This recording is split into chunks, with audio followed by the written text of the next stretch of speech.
Hello everyone, my name is DrKen and this show is called It's All Done with Mirrors. We're going to be looking at the science and engineering behind lots of different magic tricks and have a look how they extrapolate to the world around us. So without further ado, let's do a few magic tricks. I have a few things here, just a book. This is my favourite book. It's just a book about how exciting science is, and I'm sure a lot of you are excited by science. And okay, that's very exciting as fire appears from this book. I have this nondescript parcel. It's come from the rainforest. Not sure about that. Let's have a look what's inside. Always like a surprise. Oh, that's interesting. Oh, that's very interesting. Okay, right, here we go. That's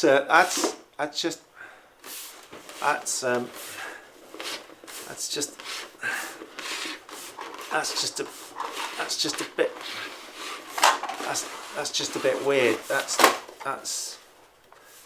just very weird, especially as it's bigger.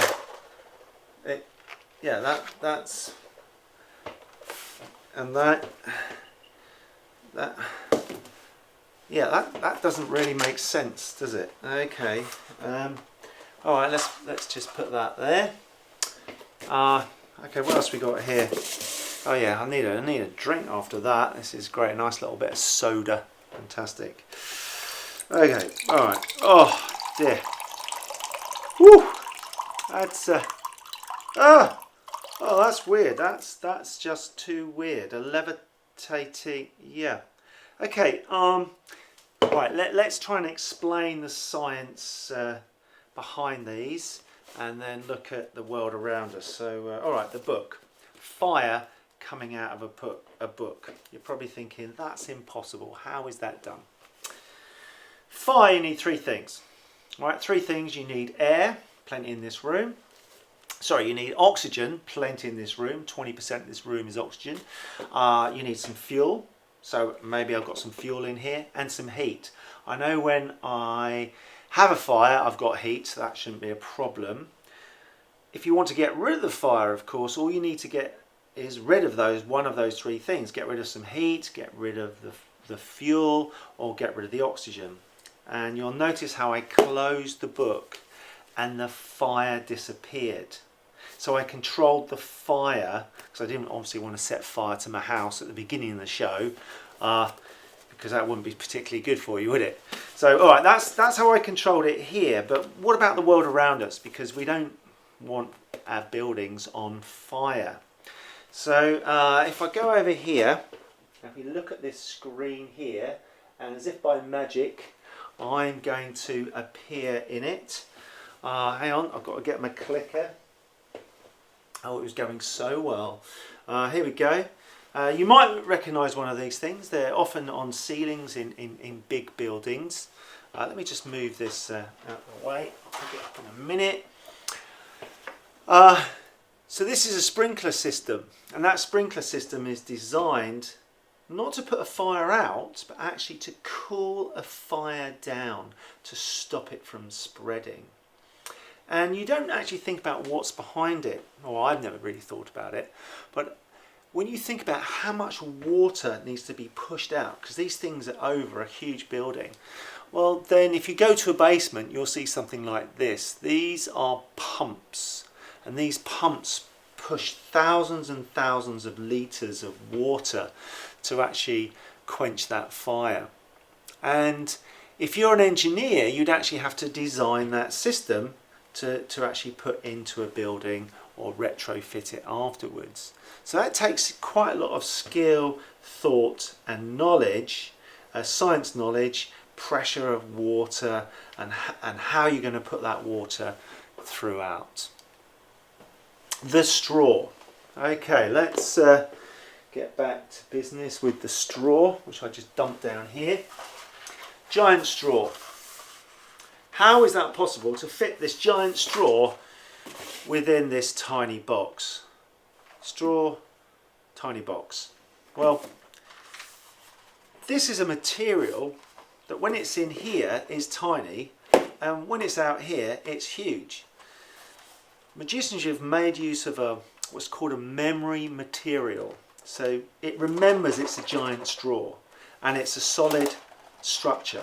And in here it can actually fold up tiny and still remember when it's unfolded to be a giant straw.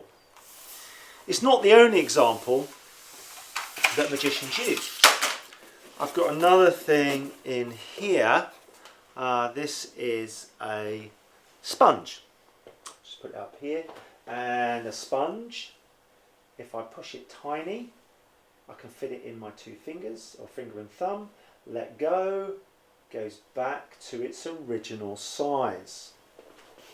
And what a magician will do, will actually scrunch it up in a hand, do something like this, and go, which hand is it in? Have a little think. Is it in this hand or is it in that hand? Okay, obviously it's in that hand. Right. Oh yeah. There's more tricks you can do. There's many more tricks. I'll show you a favourite one of mine. Okay, so you put it in the hand like so. So you know it's in that hand, and you know this hand is empty. And the magician will curl this hand up. Sometimes he will put this into a small child's hand for this trick. And that child will shake the hand and he'll say to the child, shake it. And then that ball, that sponge ball, will go up your arm, around your back, down your arm, back into this hand. And then they get the child to shake the hand again. And they will say to the child, that ball's going to travel back up your arm, back round your shoulder, down to the original hand. And we're going to prove it by opening that hand. And as you can see, the hand is empty, therefore proving the ball must have done that journey.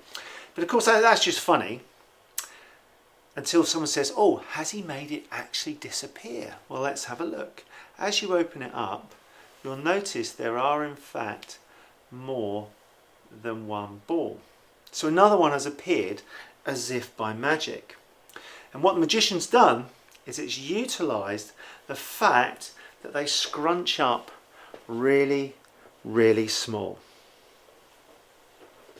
And there's tons and tons of tricks that magicians do to utilise the properties of a sponge. I did some research using a bit of engineering. There's a bit of engineering we're all familiar with. There's lots and lots of computers all over the world connected together. It's called the internet. And that is a complex piece of engineering. And you can use some software engineering called Google or Bing or DuckDuckGo, all sorts of things like that. Actually search all that information. And I searched in sponge, industrial uses for sponge, and you'll be you might be a bit surprised. I did actually find something. This is this is what I found out. If you actually look very, very carefully, this is a fire retardant sponge. And I was thinking, what would you use a fire retardant sponge for? So I actually called them up and I actually asked them. I said, where in the airplane industry, airspace industry, would you actually use a fire retardant sponge? And they said, well, if you've got two things that you want to join together, there's to get a perfect fit is really, really hard.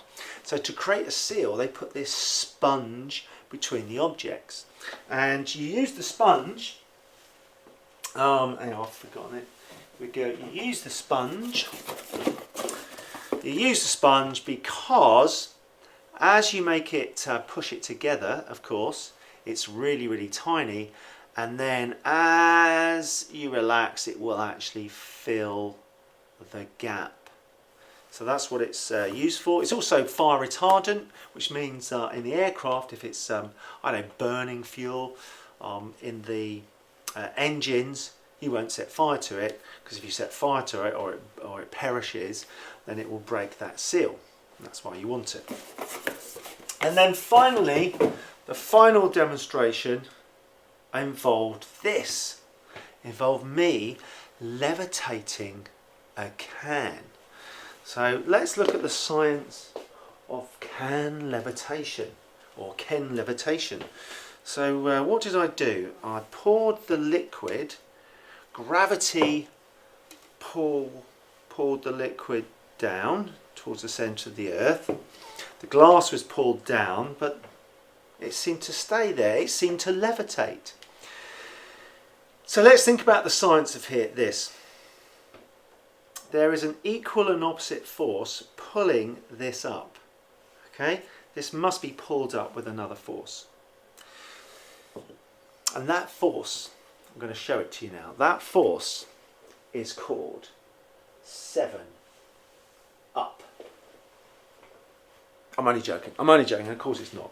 So you can probably work this out. I've disguised it. I've disguised a force which actually acts in this direction as gravity is working in this direction. It's equal and opposite. It's stationary. Have a think about that. Now you're probably thinking, well, what's the science or what's the engineering around us?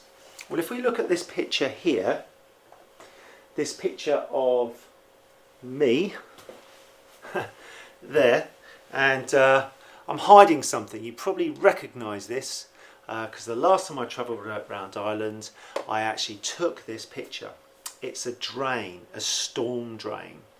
And we walk past them all the time, we don't think about them, we don't think underneath them are huge pipes to actually divert water away from the roads and into rivers. And we want that because otherwise what's going to happen is your road's going to flood, which could affect your homes. So we want to be able to move that water, and those pipes are huge and they go for miles and miles, and they've been designed by an engineer, and again they're invisible to you or I. Now there's a piece of engineering at home which you don't think about. If you go into the toilet, okay, go into the toilet now, not now, after the show, you're going to do a 1 or a 2, okay, 1 or 2, and you flush and you don't think about what happens. But of course that material, that solid and liquid, or solid or liquid, or solid and liquid, has to disappear and go to the treatment, the sewage works. But you don't think about it. Okay, so at the sewage works, the solids and liquids get separated. The solids can actually be used to create methane, an energy source, and then the liquids can actually be cleaned up and then put back into our rivers. That's what we tend to do. In some countries like Singapore, what they actually do is they make it so clean it's actually good enough to drink. Now in that country, it's a hot country and there's a water shortage. So out of the tap, if you're in Singapore, you'll be drinking mine and I'll be drinking yours. I know, what a thought is that? Fortunately, in Ireland, there's plenty of rain, so we don't have to worry about drinking each other's.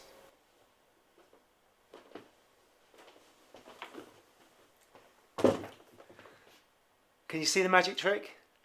No, it just looks like a bag, giant envelope.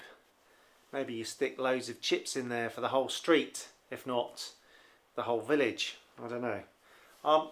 Gets a bit confusing. Clear? No, that's because it's actually the wrong way up and the wrong way round, and finally inside out.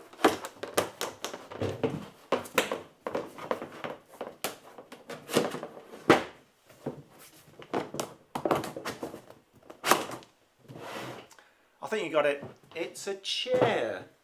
Is this a magic trick called the appearing chair? Well, I'm going to prove to you that's no magic trick. This is a real chair. You can actually sit on the chair. This will support the weight of an adult, and it has actually been designed by a Dutch student as part of their final year project. The reason it can actually support the weight of an adult is because of these curves. Curves on this side and the curve on that side. And those curves spread the load to support your weight. It's a bit like if you go across a bridge, if you look below the bridge, you'll see an archway, and that does exactly the same thing, spreading the forces. This is actually quite comfortable. I know you can't experience it, but you take my word for it. It's very comfortable because of this curve here as well. As you sit on it, your back opens up and your spine opens up, and it feels really quite luxurious. So this was actually part of a project, a design project, someone's homework essentially. And they were actually looking at origami. Origami where you make different shapes. You might make a frog, a butterfly, a box, something like that out of paper. And they made a massive chair out of paper. And then they took it one stage further and set up their own company, which is a multi-million euro company selling these worldwide. So next time you do your homework, make sure you complete it and hand it in on time, because you never know, it could make you a multi-millionaire euro. Anyway, loads and loads of cashola. Just to show you the company's website.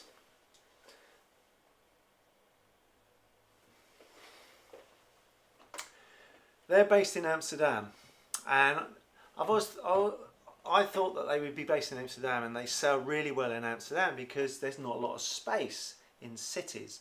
So you can actually pack these down to almost nothing, stick them in a cupboard, and if friends come round, you can pull them out. So it's kind of a space-saving device.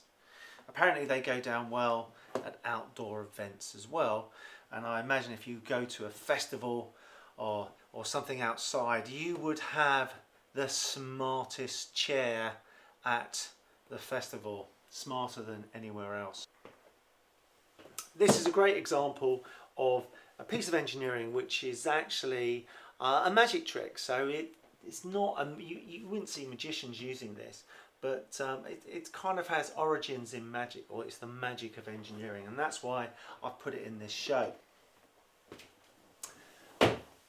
Other magicians have actually used engineering within their tricks, and a lot of magicians actually design their own tricks, or they have engineers and scientists involved within their magic tricks.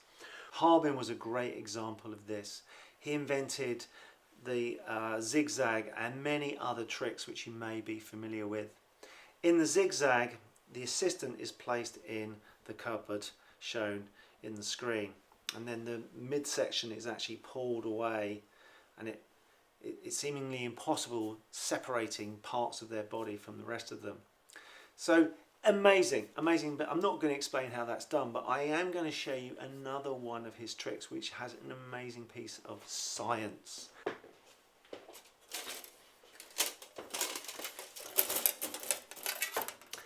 This is called Harbin's table, and it can support an object on top like so.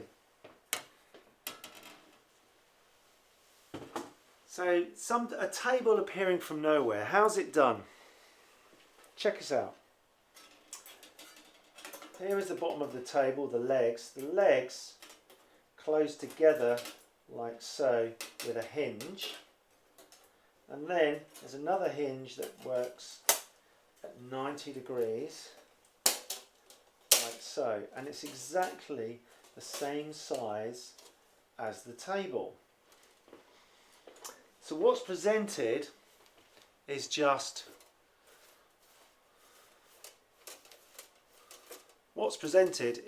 this rectangle. and then a little bit of gravity to help you out, and the table drops. It opens up perpendicularly because of a spring at the top. So it's a lovely simple piece of engineering to have quite a dramatic effect. A table appearing out of nowhere. A science show about magic would be incomplete without one of these. A wand. Yes, a magic wand. And one of these. Well, maybe just one of these. All you need to do is get a stick, something like this, and try and balance the object on it. You might struggle just a bit because gravity is trying to pull this down. To keep it balanced, you've got to keep moving the wand. You need to push it, pull it, push it, pull it. So by moving, you will keep it balanced, even though it's constantly unbalanced. What a magician would do, they would use some form of hocus pocus. They would do a spell. They would go abracadabra, alakazoom. Why don't you just stand still like on the moon? Something like that. And then they would hold it like so. They would push it down, push it down, push it down, push it down, push it down, push it down. And then slowly they would let go. And as if by magic, it actually balances. Some of you are thinking, Dr. Ken, have you actually stuck it on there with glue? Was that the whole thing? Was that the whole thing with the actual pushing it down, pushing it down? Was that the whole thing? Yeah. Was that... Or was it something else? Was it something attractive in the wand that made that joke so repulsive? Yeah, I think you've thought about it. Yeah, I'm using some form of magnetism which is hidden. And magnets are really, really useful. You've probably got loads in your house. Many are hidden. We use magnets in motors. We use magnets in catches. We use magnets at the scrapyard to pick up cars. They're really, really useful things. See if you can find some magnets on your next journey outside or maybe in the home. So over here I've got a slightly different setup. I've got a paperclip like so. Let me show that into camera. Okay, a paperclip, I've got a spoon, and I've got a cup. And that's what I'm going to do the experiment with. This paperclip, if I pick it up, just to prove to you, it's in my hand. What usually happens with a paperclip is anyone who takes hold of it, doesn't matter if they're a child or an adult, will start playing with it. And before you know, you've actually pulled it apart and you've straightened it up. Like so.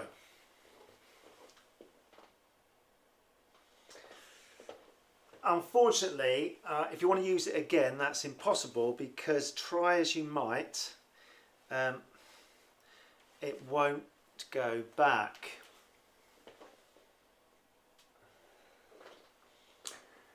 But don't worry, I have a solution, and the solution is here.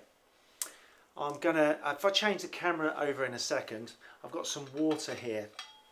Okay, hot water this time. So I'm going to loosen it up with some hot water. So here's the hot water. Here we go, here's my bent thing here. I'll just hold one side of it like so. And I'm going to place it in the water and I'll lift it up. Then I'll hold this side and this side's bent and I'll put that in and I'll lift it up. And if I, I've dropped it in. If I show there, just to show you there's nothing there, it's actually in there. And I'll just fish that out. Oh dear, It's bent the oh. Hang on, let's try and get that out. Looks like I've bent the spoon. I don't know my own strength. So let's just get that out. So that's there, returned, and that has been bent. You've probably worked out these are not normal materials. A normal steel, if you try to put it in hot water, nothing would happen. It would just get hot and possibly burn you. This is actually made from something called nitinol. Nitinol is a memory metal. It's a bit like the early experiment with the straw, the giant straw, but it's made from metal. It's incredible. So nitinol was used in by rocket engineers. They were using it as a soft metal, and I can imagine they were in a meeting and one of them may have had a lighter on them and just suddenly, because it was soft, thought, I'll just heat it up, do an experiment. Then suddenly it changed back to its original shape. That's possibly how it happened. But through this sort of happy accident, it's been used, and it's been used in the medical industry, medical engineering. You may have seen it, you may have even experienced this yourselves if you've got braces, because braces, the way they tighten is, if you could imagine them being tightened by steel, you could easily over tighten it. But if you use nitinol and you put that brace in, you can measure the size of the mouth, you can put the brace in, and as your mouth heats up the nitinol, it starts to pull it, and you can make 1 or 2 millimeter changes which pull in tightly, no more than that. And then you can take them out once the teeth have moved and see if you make more changes with another set of braces. The spoon, again, I've used nitinol, just in case you were wondering. Yeah, so it's kind of to add to the joke. But it just shows you how big a piece you can have of nitinol to have a huge effect. And it's not only used in small wires in braces, it's actually used in people's legs, because it's like ankle surgery and stuff, because it's such a flexible material even when it's large. So they do the surgery under ice, and then once the blood flows and the body warms up, this will go back to a different position, or the required position, and of course it is still relatively flexible. Now I'm not going to push these back to the original position, which is this one, because it's still a bit warm and it will remember a new position. One of the great things about shopping on the internet is that if the stuff is too big, too small, too blue, too pink, too whatever, you can send it back. The trouble is, everyone else is doing it. So when you go to the post office, there's a massive queue. I kind of came up with the engineering solution. The engineering solution is actually to put the parcel on a shelf at the post office and go to the end of the queue. And then while you're waiting, people will look at the parcel, they will look at you, they will look at the parcel, they will look at the door, half of them will leave. If you move the parcel like so, more people will go, because apparently they don't like this. So you do it a bit more, and you do it a bit more. Now some of you are going, oh, is there a person under there keeping that up? So if there is a chair at the actual post office, like this one that I found, what you can actually do is do something like this. And then you can actually balance your parcel on the edge of the chair, where most of the parcel is here and a small bit is there. This will result in most of the people leaving, apart from probably one family where the kids are underneath and the parents are taking a selfie. And then once they're done, you can pick it up and go to the front of the queue. Now this is a trick, and this is a trick that you can do at home. All you need is a box and a shelf or a chair or something like this. That's all you need, and put something in the box, and you two can work out where you put the item in the box or how you arrange the items in the box so that you can do this too. Let's look at the science of how this is done. So there is a force acting here, there must be an equal and opposite force acting here. There's more of the box here than here. So the force acting here must be greater than the force acting here. What we've done here is we've added something called a counterweight. And you see this in industry all the time. If you've ever been somewhere like a building site, you might see counterweights in progress. Now some of these buildings are very bizarre, will have a counterweight just so that they can actually stay up. But if we look at the top one, the top left one, which is the crane, up on the, you have a long arm, and at the back you've actually got here some actually large concrete structures or concrete blocks to actually counter the crane, the long arm of the crane, otherwise it's going to fall over. Well, we've come to the end of the show, but this is the start of Science Week. Hooray! And do check out online all the resources and activities that you can do this week. And also, when you're out and about, please try and spot all the science and engineering that's hidden from view. See you later. Bye!